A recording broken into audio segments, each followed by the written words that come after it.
We're here at Vartiokylän työväentalo, which is some kind of a workers' club or community hall built for local people by local people back in the 40s. And I've got Veera, who's a stand-up comedian and an animator as well. How did you end up doing stand-up? How did you start? It's not like this mainstream thing in Finland, kind of as of yet still. Yeah. Like it's a bit of a like not so common to go see stand-up. Like for some it is, like for instance in Helsinki there's a lot of clubs on offer, and but elsewhere it's a bit of like, whoa, like stand-up is happening, let's go. Interesting, like there's this still a sense of novelty. But I've been like in on the scene from 2019 a bit, like but it was Hannah Gadsby's Nanette. Like that was it. Like I didn't realize it, that I had been going through a lot of stand-up things on YouTube and Netflix and that. But like it felt to me like this is very interesting. I like these, like I always liked humorous shows like Monty Python and Fast Show and all those things, and Kummeliander, classics, and Ihmebantu and those stuff in Finnish. But like I had this view of myself as a serious person. Like I'm a serious, rational person. Which was not really true. And then I started watching like loads of stand-up. And then suddenly there's this Hannah Gadsby, and I'm like that's a person I can relate to on a human level. Like like I could see her like in the friend circle I had. I think it must have been the neuroatypical thing, because that was also a time I got my ADHD diagnosis. So there's this, like, I guess I don't really remember, was it with her, was it like only autistic or ADHD and autistic, or what was the dealio with her? But there was something like that for her, and I think that was the thing. I recognize a thing here. There is something like my life was really different from Tasmanian lesbian life. But somehow the feeling weird and not fitting in crowds was the really familiar thing. So when I realized that that's point of view you can have in stand-up. It's basically, I've been thinking like, am I just a fangirl emulating my hero? But I don't think so, because I base my stand-up a lot on my, like, apparently this is a thing you're kind of like not supposed to do, because if you go on stage, you're like the comedian, you're the professional comedian, and if you're like, hey, my jokes are in relation to my actual job, which I used to pay my bills with, which is a tram driver in Helsinki, it's kind of like the audience realizes that you're not a professional comedian. I feel that culture is far too important to be left to only those people who can work with culture only. Yes, definitely. Because that's the point of view from that angle it's really limited when you think of the, like, and also if it has been really good for me personally to have like these both things going on in the same time. Because there's also like the point of view of a tram driver only.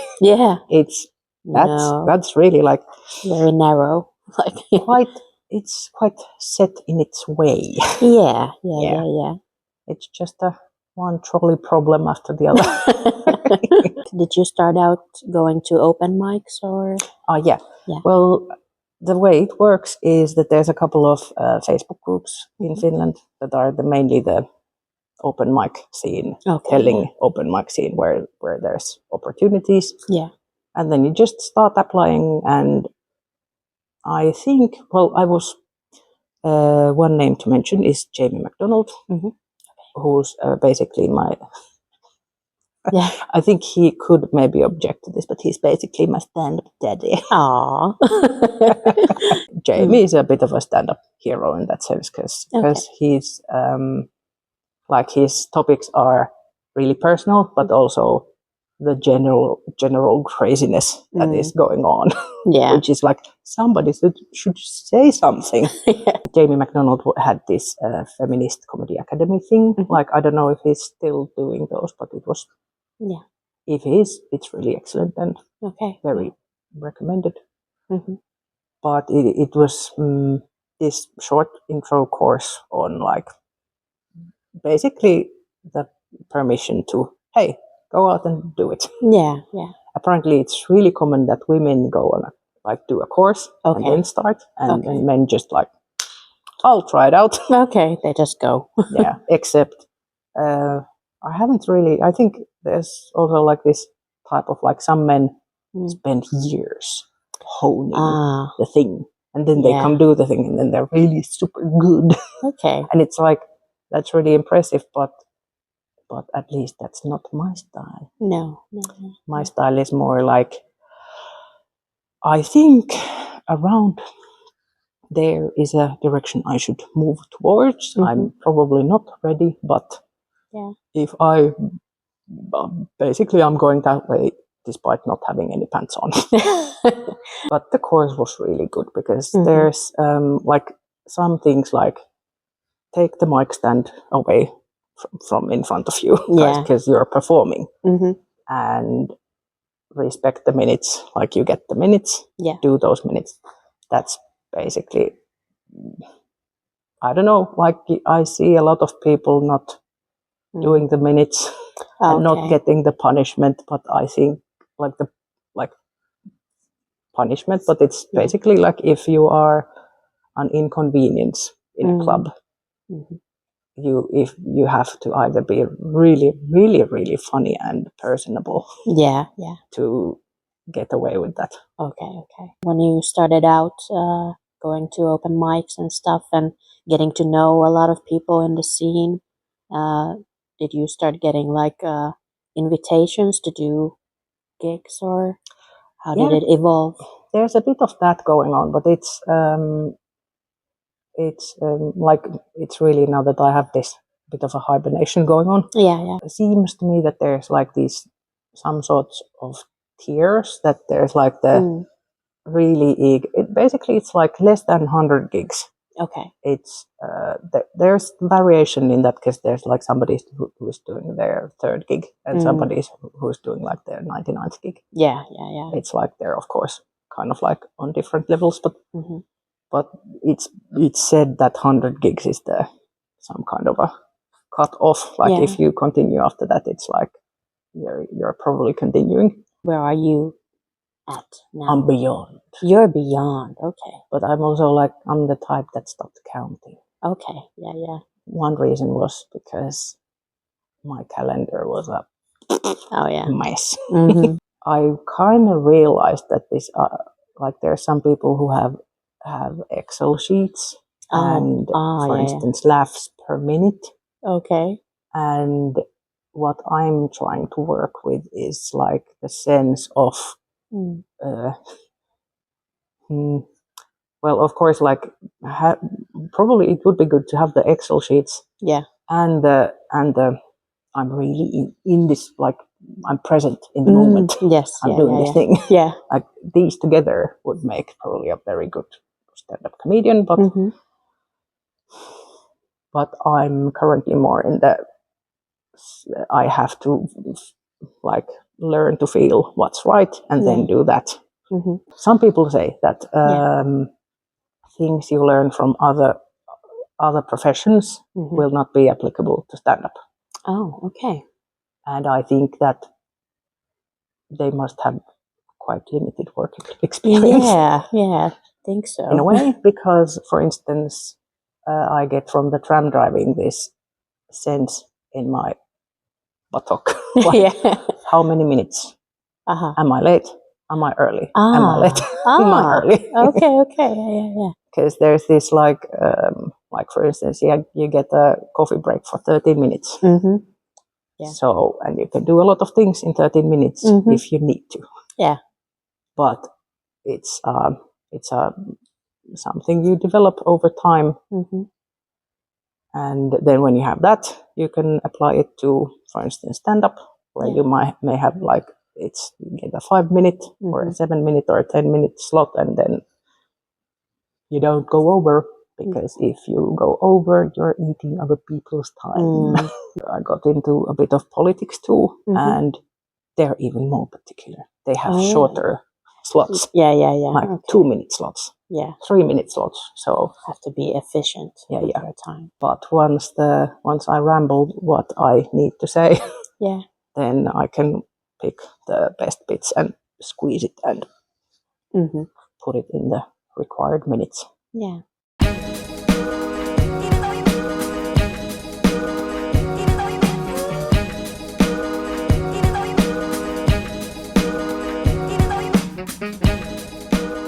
What is the process of when you start writing stand-up? What inspires you to do it? Well, there's this idea I picked from, I think it's Saara Turunen, the author. She had this, I don't know if she picked it from somewhere else or is it her idea, but in Finnish it's tunne on havainto ja havainto on aihe. Emotion is a notion. Yes. And your notion is the topic. Yeah. Topic. Not the best word, but some theme. Yeah, I guess. Yeah. Kind of realized from that it's not the this would be a good idea. Yeah. Like this intellectual, like this could be a jokey joke. Yeah. It's often not that. It's there's the emotion is the energy needed for the stage. Yeah. Like if there's no energy behind the thought, it's gonna fall flat. I have my starting joke, which it's I wish I had more, but I have this one which goes a little something like this. Yes. My name is Veera, and I will die alone. Okay. If all goes well. If it doesn't, I'll have company. Yeah, so that's that's dark. Dark start. Yeah. Sometimes you get this, like that was, for instance, a thing I just dropped from. I was walking outside in this weather, like cell phone is like down to 5%, but I'll text this to the mates because this has to go somewhere. Like I'll forget it if it doesn't go somewhere, and then also like the friends were like, "That's a joke. That's a joke. That's a good one." Yeah. If I need to develop material, then a really good way is just start recording with the phone. Yeah. Like talk around a subject, like write it out, look at it, pick the good bits. Yeah. Start like fitting them together. Yeah. I've been listening to a ton of podcasts on writing, like comedy writing. Yeah. And I think probably this is not it seems to be that this is like it's quite common to take it to speech and back to text and to speech and to text. Okay, yeah. Because it's like, especially when you're working by yourself, it's a way to get a bit to get a new angle. Like there's angles. What's like your longest set that you've done? How many minutes? I've done a couple of half hours. Okay. Like one was just like we were in a it was actually a Left Alliance event in in Töölönlahti Park. This kind of a hey spring, let's have a picnic and do creative stuff. It was kind of like, because there's no captive audience, like nobody's forced to be there. So I did I'll just take the mic and run with the material I have, and then do something. Yeah. Which was, I think I would love to try out, having a club that like the rule would be no material. Oh yeah. Just go ahead. go there and exist. Yeah. Because Okay. I think if somebody can do it, it doesn't matter if they don't have material, because that's what people often are after. Well, the thing with stand-up is that the illusion of it's just something I came up with now. Yeah. It's quite important somehow. I think many people realize that's not the fact. Like that's not really true. It's like worked material that's rehearsed and produced as a basically kind of like an actor would. But on the other hand, like there's also like the part that's the free form living in the moment craziness. So would be interesting to see if a club would be completely just that Improvised. Yeah. Like for instance, in the stand-up evenings, sometimes there's this sense of like somebody won the evening. Oh, okay. Like they had the best material and it was in the best, like they were really fit, like not in the sense, but like in the performance sense. Yeah. And would be interesting to see, for instance, like would that happen, like this kind of like a hierarchy of like you fell flat, but that guy was excellent. Yeah. In Helsinki, we have like sometimes there's theme clubs, but there's not a lot of like the thing is like people don't get paid, so then you get maybe a couple of beers, but mostly you don't get money, so you can't be forced to write new material. Yeah. So then you're doing the material you want to do, and if you're looking for validation, you do the awesome material that doesn't need rehearsing because it's so awesome already. Yeah. Or if you're an adventurer in moments, then you just like prefer to fall flat on your face rather, because you're developing new things always. Do you do like a lot of crowd work while you're on stage yourself? Yeah, it starts like starts being like possible, because in the beginning it was like this like the gig happened, and I had no memory of what happened during the gig. Like it was so exciting, like so many people. And now it's like there has been these moments of like it is me who's running the show. Yes. Which is quite nice. Yeah. But there's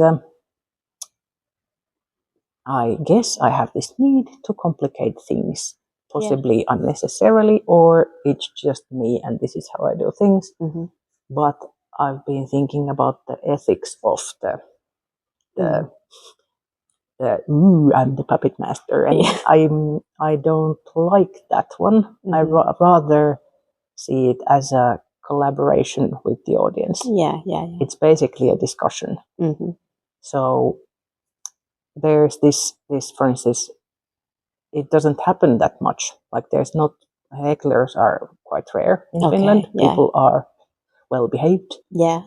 Also, well, of course, there's the hopeless drunk occasionally. Like something happens, I need to participate. Of course, yeah. And I think that partly comes from the feeling that it's a conversation. That somebody's just holding court in front of the audience. So why not put some words in between? It can be that this is also kind of a lazy attitude, in the sense that if you let the audience make the show, you have far less show to make yourself. Yeah, true. Kotimaamme tunnetaan puhtaasta luonnosta, revontulista, tuhansista järvistä, joulupukista ja keskiyön auringosta. Meillä on ilmainen yliopistokoulutus ja julkinen terveydenhoito. Lapsikuolleisuuskin on Pohjoismaiden pienintä. I mentioned that you're also an animator. Yep. And you've studied animation, right? Yes, I'm a professional.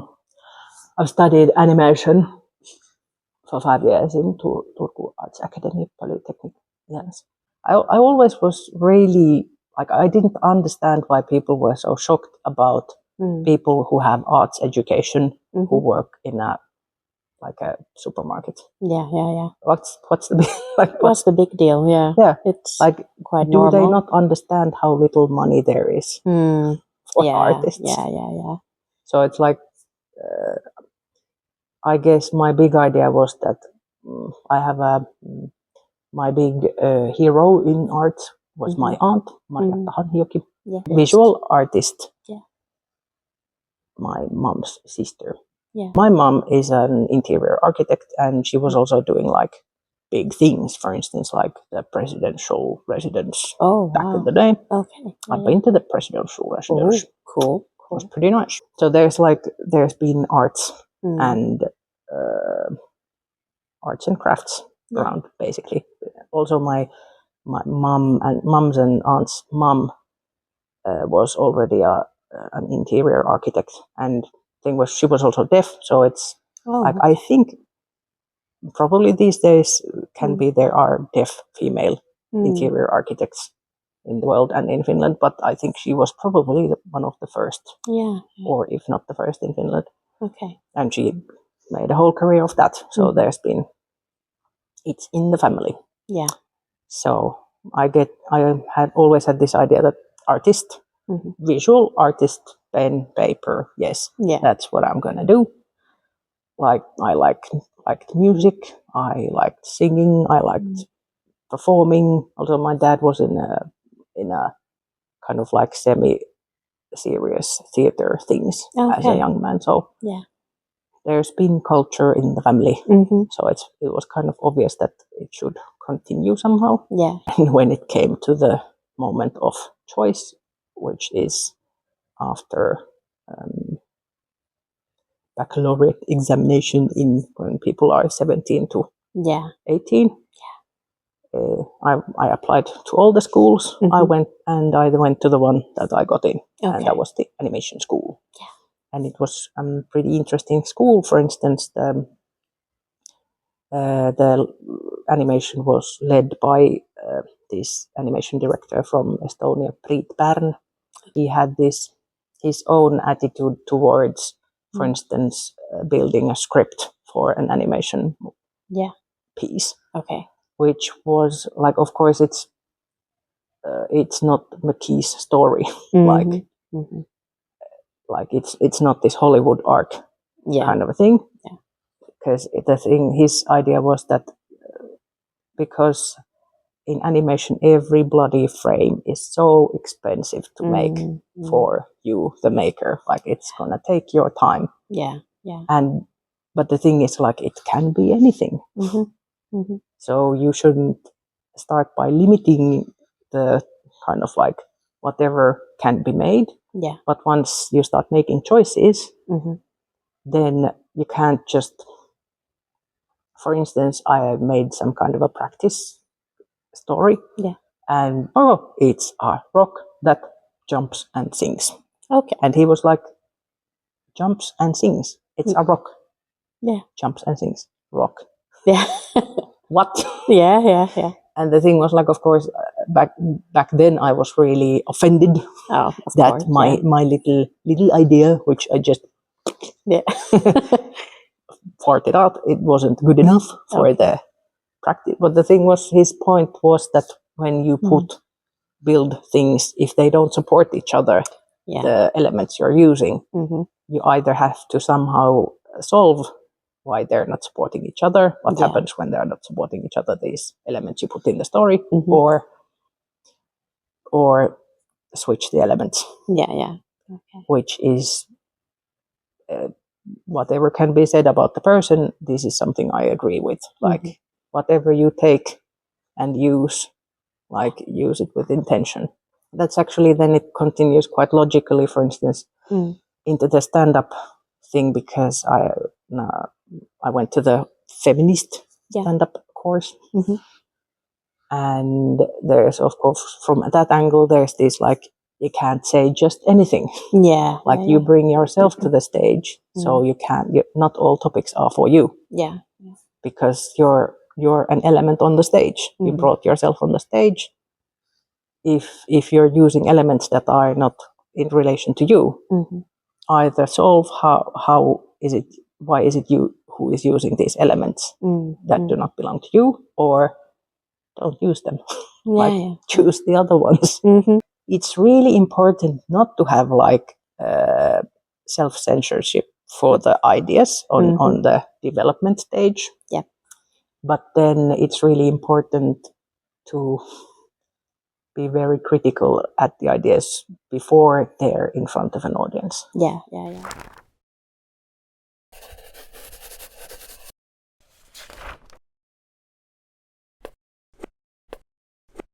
I'm away all the time,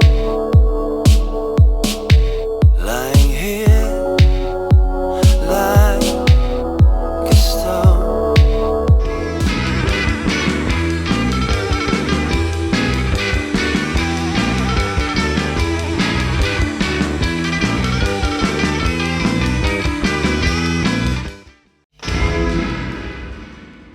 What does creativity mean to you?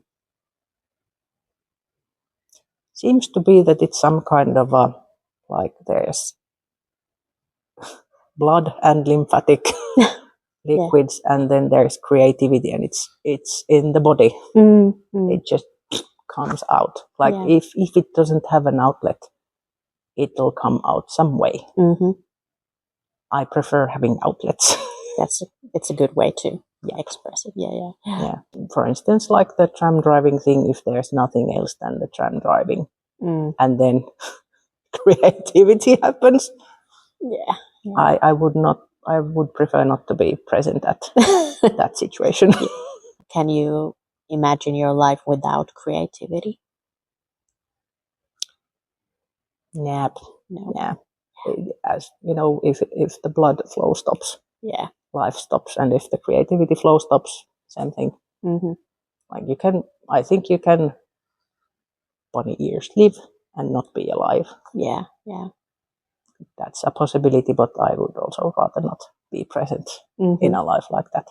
But I guess if you sometimes look at how life is going for people, that happens, and it's a massive privilege to be able to have like a little tiny corner of the world where I can go and play and ask other people to come play with me. Where can people find you on social media if they want to follow you and your stand-up career?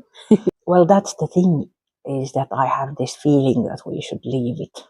Okay. All these things, we should escape. Yeah. But I am, for instance, mostly active on Threads. Okay. Which is, you can find it by the v.i.luhtala. Yes. Yeah.